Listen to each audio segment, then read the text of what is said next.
মৌলিক সংখ্যা নিয়ে ভয় আর নয়। চলো আমরা এখন 30 সেকেন্ডে নির্ণয় করে ফেলি 25টা মৌলিক সংখ্যা। প্রথমে আমরা মনে রাখবো একটি কোড 44, 22, 32, 23, 21। এখানে মোট 25টা মৌলিক সংখ্যা আছে। এই 25টা মৌলিক সংখ্যার যে যোগফল সেটা হচ্ছে 1060। এখন আমাদের এখানে লক্ষ্য করার বিষয় যে 1 থেকে 10 পর্যন্ত মোট মৌলিক সংখ্যা আছে 4টি, 11 থেকে 20টা আছে 4টি, এভাবে পর্যায়ক্রমে মোট 91 থেকে 100 পর্যন্ত একটি মৌলিক সংখ্যা আছে। এখন এই মৌলিক সংখ্যাগুলো কীভাবে নির্ণয় করবো সেটা আমরা একটু দেখি। প্রথমে 1 থেকে 10 পর্যন্ত যে 4টি মৌলিক সংখ্যা আছে 2, 3, 5, 7। এরপরে 11 থেকে 20 পর্যন্ত 4টি মৌলিক সংখ্যা আছে 11, 13, 17, 19। এখন এই মৌলিক সংখ্যাগুলো ছোট মৌলিক সংখ্যা বিধায় আমরা খুব সহজেই নির্ণয় করতে পারি। কিন্তু এর পর থেকে যে মৌলিক সংখ্যাগুলো আছে এই মৌলিক সংখ্যাগুলো আমরা নির্ণয় করতে পারি, কিন্তু সময় সাপেক্ষ। এই জন্য আমরা টেকনিক অ্যাপ্লাই করবো। সেই টেকনিকটা কি? প্রথমে নিব 3 এবং 9, এরপরে নিব 1 এবং 7, এবং তৃতীয়বার নিব হচ্ছে 1, 3, 7, 9। তাহলে চলো আমরা এখন দেখি। প্রথমে নিব 2 এর ঘরে, অর্থাৎ 21 থেকে 30 পর্যন্ত যে মৌলিক সংখ্যা আছে দুইটা, সেই দুইটা যাবে 3 এবং 9, 3 এবং 9। এরপরে 31 থেকে 40 পর্যন্ত যে দুটা মৌলিক সংখ্যা আছে 1 এবং 7, 1 এবং 7। এরপরে 41 থেকে 50 পর্যন্ত মোট মৌলিক সংখ্যা আছে 3টা, সেই 3টা কীভাবে যাবে?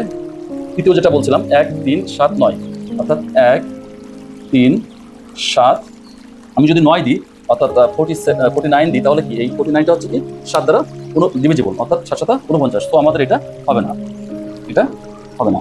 তাহলে আমরা এখান থেকে একটা সার্কেল পেয়ে গেলাম যে প্রথম, দ্বিতীয়, তৃতীয়। এরপরে আবার আমরা চলে যাব প্রথমে। তাহলে 51 থেকে 60 পর্যন্ত মৌলিক সংখ্যা আছে কয়টা? 2টা। তাহলে 3 এবং 9 যাবে, তাহলে 3 এবং 9।